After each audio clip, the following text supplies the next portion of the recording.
Welcome to another episode of N.I.C.C.A. Nigga News. I'm King Gerald Jones, and this is True Crime Story. This story is a special one to me because we're going to be talking about the guy, Lloyd Avery. And there's two reasons why this is special to me. Because one, he's actually going to be involved in my neighborhood that I grew up and was raised in. And for two is I actually had a run-in with Avery, but we're going to get to that. First, I want to let you guys know who Lloyd Avery is. I don't know if you guys saw the movie Boyz in the Hood. Who hasn't? But Lloyd Avery was the shooter. He was actually the shooter that shot Ricky in the back and in the legs. And that was an iconic role, let alone an iconic scene. Lloyd Avery was born on June 21st, 1969.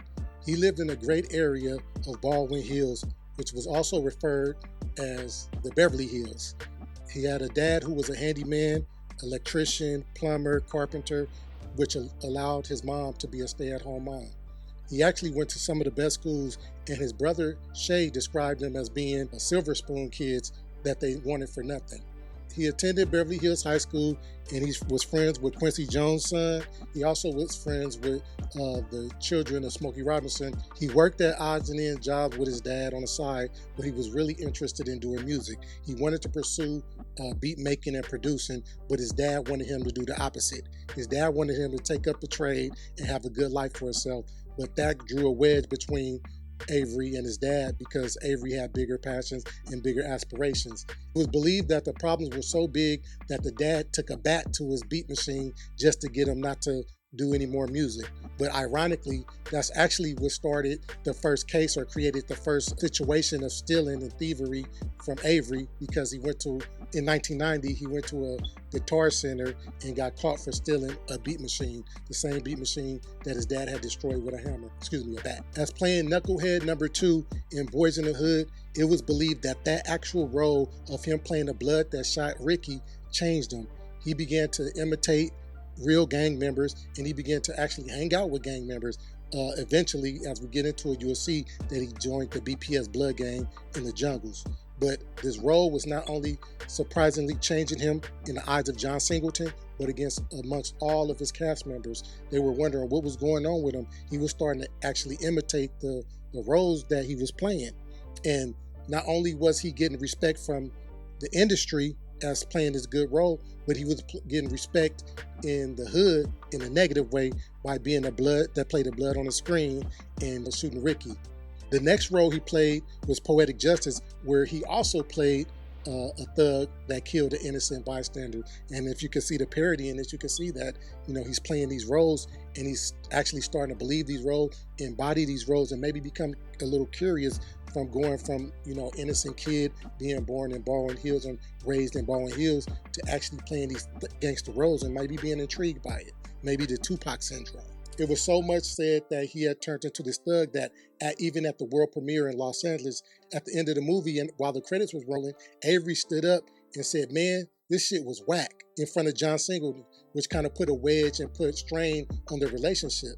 I would take it tough too if I'm a producer or a director and one of my actors get up and say it's whack. I'm gonna be upset too. So that created a wedge between John Singleton and Avery. But Avery didn't care because he was on this new thug thing. So he actually became the role that he was playing. It was even also said that he dissed Ice Cube by telling Ice Cube he had a punk ass handshake. So I don't know at what point, but all of his cast members and all the industry is wondering, like, is Lloyd Avery really a blood? And the streets is asking that too. Is he really a blood? So after this role in Poetic Justice, because of the talk in the industry was that he was belligerent and confrontational, he started getting less and less roles. He really didn't get any roles. So he took to the streets actually and started trying to pursue his rap career. So he went from moving to Baldwin Hills, the Black Beverly Hills, into the jungles, which is where I was born and raised. And I'm gonna get closer to describing and explaining his and I run-in. So he moved to the jungles. The family questioned this move, but there's nothing they could do. They were all curious on what was going on with Avery, and he dove straight into the blood gang. He began gang banging. He became a member of the gang, and he even got the word jungles tattooed over his left eye. So after not getting any roles for a while because of his attitude and his belligerent behavior, in 1996, he got a cameo role in Don't Be a Menace in South Central while drinking your juice in the hood. You guys say that 2 times fast. Do not be a menace in South Central while drinking your juice in the hood. And after that role, again, because of his attitude and the way he acted on set, he didn't get any more roles. So he began getting frustrated again and dove even deeper into the gang life. So now in 1999, this is when I actually had my run-in. I'm actually going to tell you guys the run-in. So I was known in the city or in my neighborhood in the jungles as being a shoe guy. So I would work at Foot Action in the Crenshaw Mall, and I would sell shoes on the side. I would actually sell them for half off, 50%. So I actually remember him coming in the store with a young lady. The young lady name was Lickumlow. I don't know if you guys know, I'm kind of dating myself, but her name was Lickumlow. She was in Luke's Peep Show. So she came in and she had a baby in a stroller, and she asked me, was I the shoe guy? I was like, yeah. She's like, well, I want to get a couple of pair of shoes for my daughter or my child and one for me. So I was like, yeah. I told her like half off, whatever you pick. So she picked out two baby shoes for her child and one shoe for her. So I gave her the deal and she left. Maybe 5 minutes later, Avery comes into Foot Action where I'm working. And he said, oh, are you the guy that be selling the shoes? I said, yeah. He said, okay, let me show you what shoes I want. I was like, cool, come show me.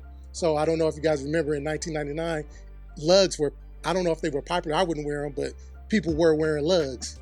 So he pointed to like this wheat, like a Timberland looking lug. And it was like $84 or something. And I told him, okay, $40, just give me 40 bucks for them and I'll get them for you. So he was like, nah, blood, I want those shoes for free. So I looked at him, and quick side note, I really didn't even remember him being the Boyz in the Hood guy, to be honest with you, because he looked so different. Not that he wasn't thug looking in the movie, but face to face, I'm not gonna say, do I want to say he was dirty? He was really embodied his thug. So I'm gonna say he was dirty. He embodied whatever he was trying to create. So I didn't even know he was the guy that shot Ricky at the time. So getting back into the story, he like, blood, I want these shoes. And I was like, they $40. He's like, no, blood, you're gonna give them to me for free.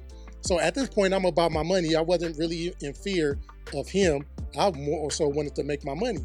So he was like, if I don't give him the shoes, he was going to tell my manager. But I understood that as a bluff move, but that still was wild to say for him to try to beat his blood. But it also, now that I'm knowing what I know now, it's not far-fetched, because you're really not this person that you're claiming to be. So he said he was going to tell my boss or whatever. He ended up not telling my boss. He walked away. I think I sent him to one of my homeboys, and I don't know if my homeboy gave him the shoe. He didn't end up getting the shoe for me. So that was my little run-in with him. And even thinking deeper into it, I seen him as being a guy who tries to take advantage maybe of the lesser, the weaker, or he'll try to test you and see where your head is at or see where your heart is at. So even in reading this story and understanding this story, I could really relate. That's why I wanted to tell the story, because I had to run in with him and I can kind of not understand where he was coming from, but it resonated with what was going on. So our run-in was in 99, and looking at the story, that was a cold year for him, because in 1999, he also was involved in a shooting on Hillcrest, where he moved away from Hillcrest because of this shooting. It wasn't really any more details, because you'll see he had more altercation, but this shooting is what began to create the criminal mystery or the capability of murder. So after the shooting on Hillcrest in April of 99, he got into it with an Islamic member. And I actually remember this Islamic center that used to be on Buckingham, so I know exactly where it was. They said that he got into an altercation with an Islamic member, and it's kind of ironic that he's getting into all these altercations. So he's like the common denominator, even with me. Like, I can see that he's pressing, he's maybe trying to figure out his thugness. He's trying to see how far he can go with people.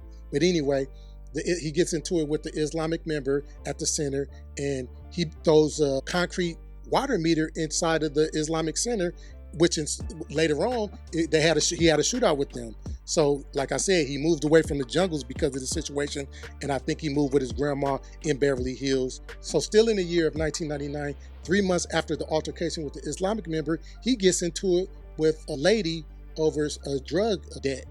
And he shoots the lady 5 times, and she dies on the scene. And someone trying to help her, named Percy Branch, he shoots him in the stomach and in the arm. So he shoots him twice, and a week later, he dies. So now, not only is he having these shootouts, he's having these altercations, but now he has a double homicide on his hand. He killed 2 people. So one would think that he would be on the run, or that he would be on the run for these double murders. But in actuality, he finally booked another gig on the movie Lockdown, which starred Master P amongst other actors. So even on the set of Lockdown, his gangster persona overtook this cast and the crew. He was getting into it with cast members. He was stealing. He was fighting. It was believed that he was smoking Sherm. And at one point, Master P's crew even asked the director, "Do you want us to beat his ass?" So the director said no. Of course, he's going to say no because he's playing his role. But it had got so bad that he even maced one of the stylists / makeup artists, a lady named Melanie. So at that point, that's when Master P and his crew finally beat him up. He ended up getting kicked off the set and losing a couple scenes.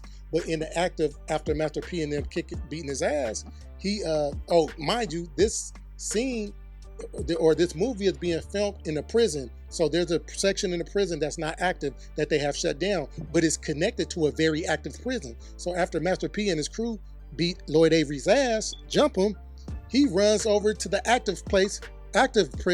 Mind you, he has on the prison attire. He has on the prison blues and everything. So he runs into the active part of the prison. So the director and everybody has to tell the COs, because they were going to shoot him. They were going to kill him. They didn't know. They thought he was trying to escape. So they had to tell the COs and everybody to stand down, not to shoot him, that he's with them, that he's a member of the cast and crew. So after that, they took him to the state line of New Mexico, because that's where they was filming. And they told him that he can't come to New Mexico again. So he gets kicked off of the set. You guys can see a couple of his scenes still on the movie, but they took a lot of his portions out.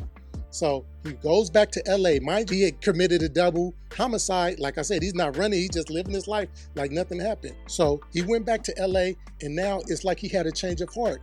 And even looking in the beginning of the story, people were saying that he kind of like was bipolar. They said he'll be cool sometimes he'll be turned up, sometimes he'll be giving, sometimes he'll take. So it was like they really couldn't figure him out. And it translates. So he comes back to LA, this is in 99, and now he wants to all of a sudden get his life together, get his acting on track. He started even trying to get away from the gang violence and the gang culture and started trying to get the tattoo over his eye removed. After which he landed a leading role on the movie Shot, where he played G-Ride, the leading actor, where he plays the gangster in LA, and he's given, they're trying to depict the gang violence and what goes on in the culture of LA. So by this time, he's wanted for these 2 homicides, and wanted posters began popping up, showing his face while he's on, as an actor. I know, and even side note, that could be kind of crazy to know that you're, on a movie set or you're an actor, but you're wanted for murder, let alone 2 murders. So now he's living with his grandma in Beverly Hills. He's back home. He's trying to get his life together. And he actually talked to his brother this specific night, where his brother referred to him as being weird and, not understanding what he was talking about, because he just out the blue looked into the sky and say, "You know what? I lived a good life." And his brother was like, didn't know what he was saying, didn't understand where he was coming from, but it seemed like he wanted to kind of confess something or admit something. But Shay, his brother, said he cut him off from saying it because he didn't really want to hear what he had to say. So all in all, he said he heard the sirens and he know that the police are coming for him. So he gives his brother a hug. He leaves out the back door with his BMX bike. So he says he drives down the street and he actually sees a squad car. So instead of fleeing, he rides the bike up to the squad car and said, "Hey, what's up?" So the police look at him and then looks at him a second time and realize that this is Lloyd Avery. So he tries to get him, apprehend him, jump out the car. Lloyd Avery gets away from him, but then pedals down the street and gets caught a little further down. But that behavior, it seemed like, to me, he actually was maybe living a movie, because the things that he was doing in sequence, he was doing and the way he was doing it, I think he really thought he was in a movie. So it was said that he was, on PCP, smoking Sherm. So, and maybe possibly he had some kind of mental issue. So all of that mixed in together, that might have been, he thought he was in a movie. So after he gets arrested, he goes to trial and he gets found guilty. Because even in the trial, they had 3 witnesses, but one of the eyewitness actually dies 3 weeks after he's arrested. So we have 2 eyewitnesses, but their credibility is questionable. And all of these flags are going to raise reason for him to get a retrial. They also never found a murder weapon. So that's another reason that it was raised for a retrial. And last but not least, the bullets linking him to this murder, the ballistics examiners accidentally destroyed the evidence of the bullets linking him to the murders. All those things are the reason he got a retrial. But in this current trial, he was found guilty. he was sent to Pelican Bay. But it was said that's where he wanted to go. He wanted to go to the roughest prison. Not only did he want to go to the roughest prison, he wanted to become a rapper. And he wanted to become a rapper that been through all this stuff. And he also was quoted as saying he wants to be the rapper who beat retrial, and nobody's done that, not even Snoop. Now, while in prison, he actually turned his life around again. He became a devout Christian. He would carry his Bible everywhere he go. He would preach to everybody. He wasn't fighting. He wasn't cursing. And he really, wanted to change his life around. Not only that, they called him Baby Jesus. So he went from being L.A. Deuce to Baby Jesus. So like I said, he was destined for retrial. So they granted him a retrial in July 2005. But same thing, he got found guilty again. Same evidence, nothing changed. Although the courts did mention that some of the things were shaky, some of the evidence was shaky, he still got found guilty and was sent back to Pelican Bay. He was now placed with a cellie. But the irony in this is he was placed with a cellie that was a Satanist. And he actually went by the name of Satanic Christ. So you have somebody who's a devout Christian changing his life around, and you have a Satanist in the same cell. I don't understand why that happened, and we'll see later on the discrepancies with that. But how do they do that? Why would that happen? So being put in the same cell, they're cellies, and they said Avery sent a letter to the chaplain explaining that, yeah, I have the Satanist in my cell, but the Lord must have put him for a reason, meaning that he's going to try to convert him or try to preach to him. But on several times, Kevin Roby, who was the new cellie, warned Avery not to preach to him, not to try to convert him, not to keep preaching the gospel inside of the cell. But Avery, who was now a devout Christian and a fanatic, being called Baby Jesus, that was his mission. So you have these two polar opposite guys in the cell, and it led to fighting and arguing, which came to a head in September of 2005 on a Sunday. So Avery came back from church. Of course, church is on Sunday. He sees Roby on the ground, praying to this pentagram that he drew on the ground. So he's also quoting his satanic stuff. Now, Avery starts trying to preach, convert, and say his gospel. So which led to arguing, which ensued to a fight. Now, in this fight, according to Roby, they had a fight. And keep in mind, Roby was an ex-Marine, so he was a little more versed with his hands. He was a little more physical with his hands. So it was said that Roby hit Avery in the nose, and maybe his nose bone went into his brain, and then he began choking him, which he also choked on his blood because his blood is going back inside of him, and he's not able to breathe out. So Roby described it as him, dying because of this. So once Roby choked Avery to death, he started doing weird things. Like there was a letter that was postmarked for September 5th, which was a day later, of a flirtatious letter that Roby wrote to one of Avery's lady friends. Not only that, the very pentagram that Roby was praying to, he put Avery's body on the pentagram as a ritual and a sacrifice to Satan. And he took his blood and he put his blood all on the cell walls and on the cell doors. Now, if you listen to the Spotify interview by Roby, he's saying the reason why he put the blood on the wall is to trap Avery's soul into the cell. And that's crazy. It was crazy to hear his interview. The link is going to be in the description, and I suggest you guys listen to that if you're interested in what Roby had to say or what Roby was doing. And I listened to it because it was crazy. Roby began to do rituals on him, sacrifice, human sacrifice, and actually 11 man counts went by where the prisoners, the COs and the officers didn't know what happened. So Roby was actually picking Avery's body up and putting it in a bunk and covering him with covers so that let me explain what a man count is. A man count is done maybe every 4 hours in prison, where the COs and the officers walk around to make sure everything is secure, make sure everybody is safe, nobody's injured, and nobody's dead. So actually 11 man counts is equal to maybe a day and a half. So Avery had been dead for a day and a half, and they're doing these counts. So according to Roby, and I didn't know this information until I listened to Roby's interview, because you would wonder, like, how are they not seeing that Avery's dead? So Roby described this as him laying on a bunk, and he tied a rope around Avery's hand, so that when the CO or the officer comes to the cell and say, Lloyd Avery, he will pull the rope, and the rope will raise Avery's hand. So imagine that. Imagine the officer coming to the cell and he says his name, and then his hand goes up. Like here, So that was really satanic too. Now it really got deep when I was listening to Roby's perspective. So he said he tied the rope again. I have to say this again. He tied the rope to Avery's hand, and when the officer would say Kevin Roby, he'll raise his hand, and then he'll say Lloyd Avery.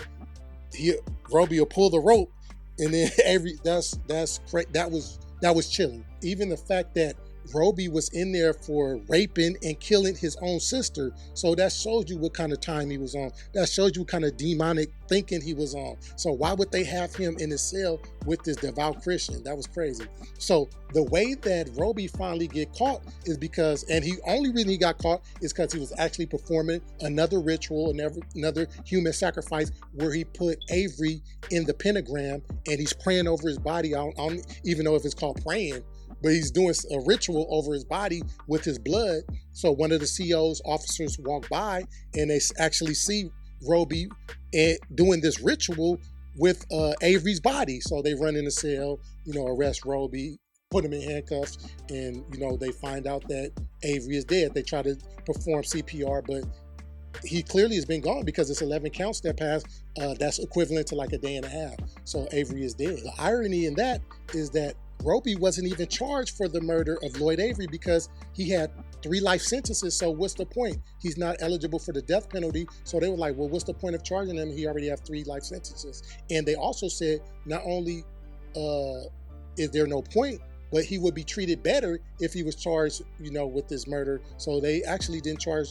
And of course, I understand it, but imagine that you're the family of Lloyd Avery. You're going to be up in arms, like, why not? But to me, it makes sense. But of course, when you're emotionally involved and it's your family member, you're like, man, charge him for this murder, but he already had 3 life sentences. So kind of like, what's the point? So even after that, Lloyd Avery family, they went to host an investigation. They actually went to sue the Department of Corrections for, negligence.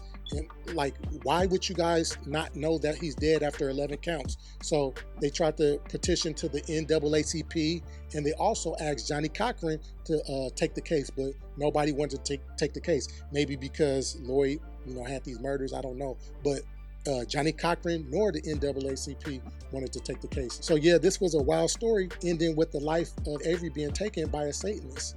Crazy. It's just a crazy story, but I was glad I was able to bring it to you.